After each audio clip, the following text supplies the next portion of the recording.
Hello, what's up everybody? My name is Lance and today we're going to be looking at everything you need to know about Yelan. So if you haven't seen me or you don't know who I am, I'm actually new to the scene. I've taken a recent liking to Genshin Impact. I'm a returning player as well. So hopefully this guide finds you well and you learn a few things about the upcoming characters, what their requirements and what their kits are, so that you are able to decide for yourself whether you find that character attractive to your style of play. So let's start with her skills. So for most of you, you would know what the skills are by now. I'm sure you've seen a few leaks.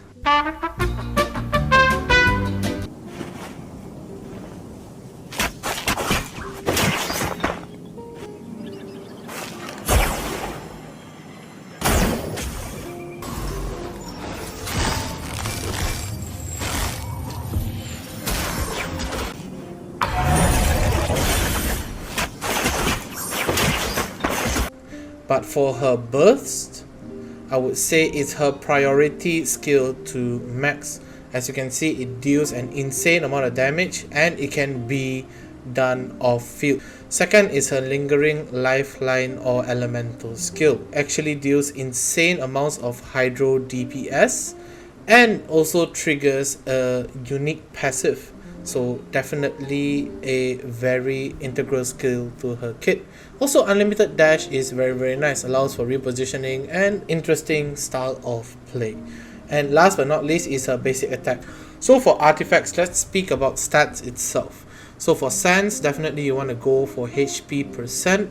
For Goblet, hydro damage percent is the most ideal, and for Circlet, crit rate or crit damage depending on what you are lacking. So speaking about artifacts, you think about sets naturally because sets actually affect gameplay a lot.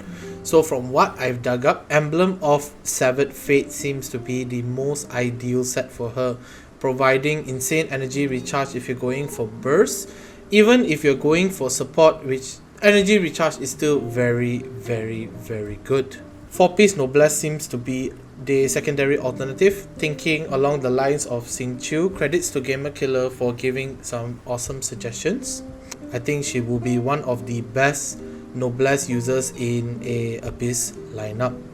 Another artifact suggestion that I've been seeing going around is 2-piece Millilith and 2-piece Heart of Depth. So the extra HP and extra hydro damage bonus actually synergizes very well with her kit. However, I definitely recommend you go for Emblem of Severed Fate or Noblesse Oblige.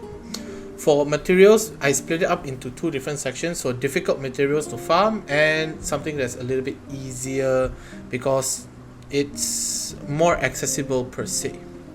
So the first hard material to collect is actually Star Conscience.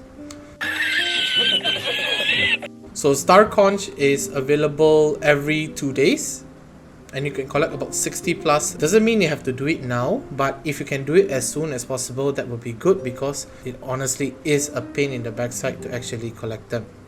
The next is the Runic Fangs from the Ruin Serpent. So why is this a difficult material? It's not like the boss is hard.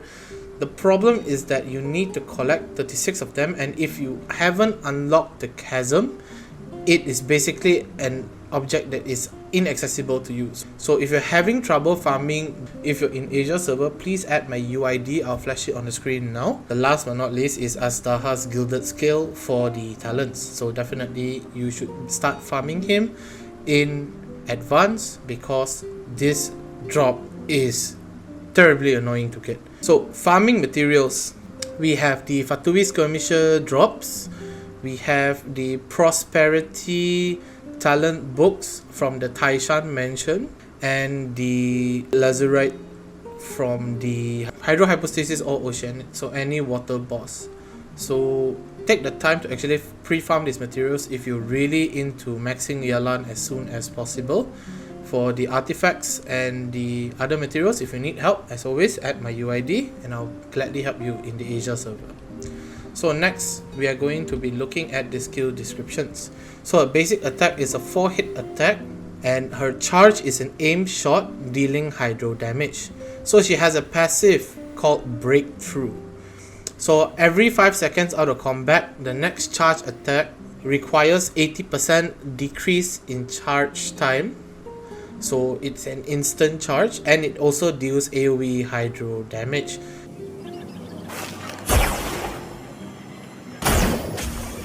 This is known as the Breakthrough Barb passive. So it's a very strong passive. Lingering Lifeline. She drags a lifeline marking enemies. This has unlimited stamina, so you can dash all the way. When the movement ends, explodes, dealing hydro damage based on Yelan's max HP. Breakthrough. When Lifeline explodes, there's a 34% chance to trigger Breakthrough per opponent. So the more unique enemies you entangle with Lifeline, the higher chance there is to proc Breakthrough. So last but not least is her burst, Depth Clarion dice. So it deals AoE hydro damage and triggers Exquisite Throw. So Exquisite Throw, it deals hydro damage based on Yelan's max HP, and it occurs one time every second for every normal attack done. And it also triggers each time Yelan's lifeline explodes. So next we're going to be looking at her cons. C1, Lingering Lifeline charge +1. C2, Exquisite Throw fires additional water arrows, dealing 20% of Yelan's max HP. C3, increases Lingering Lifeline level by 3, max level is 15.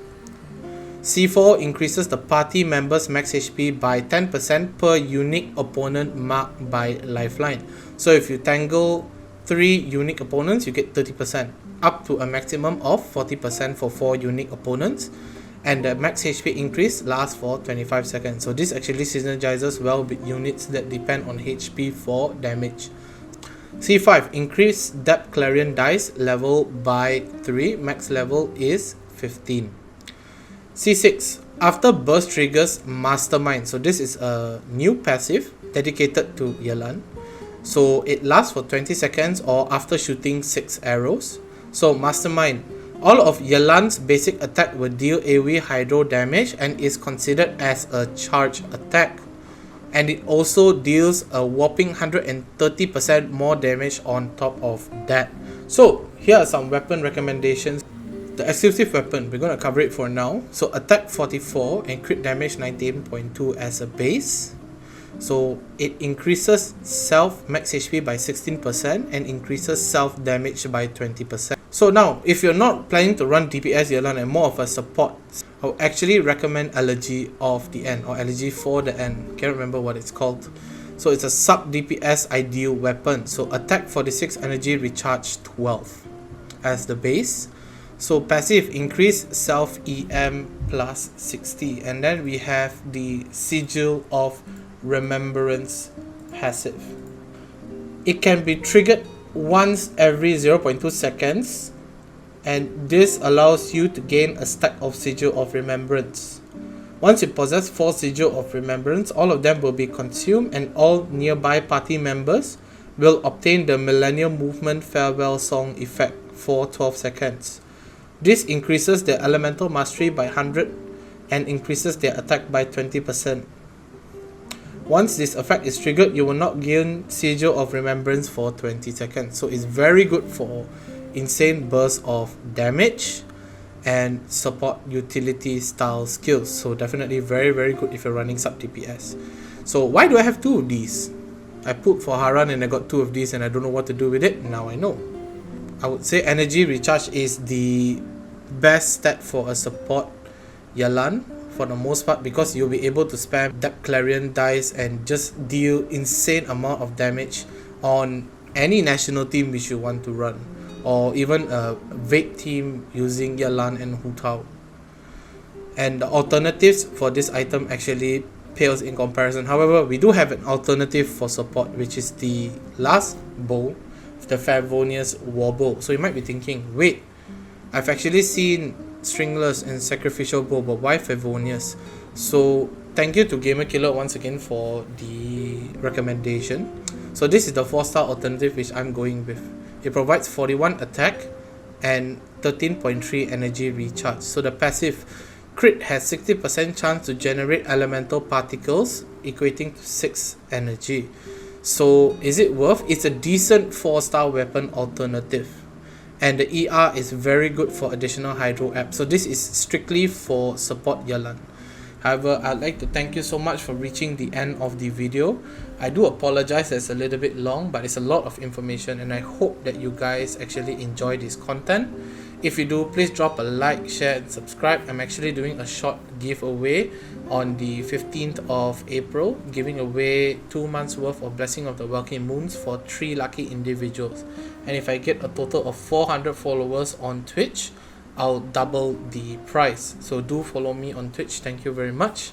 I'd like to wish you all a good day, happy gachaing, and I hope that you get Yelan. And those who are going through the 50-50 like myself, you're gonna get it this time, guys. Don't worry about it. Peace.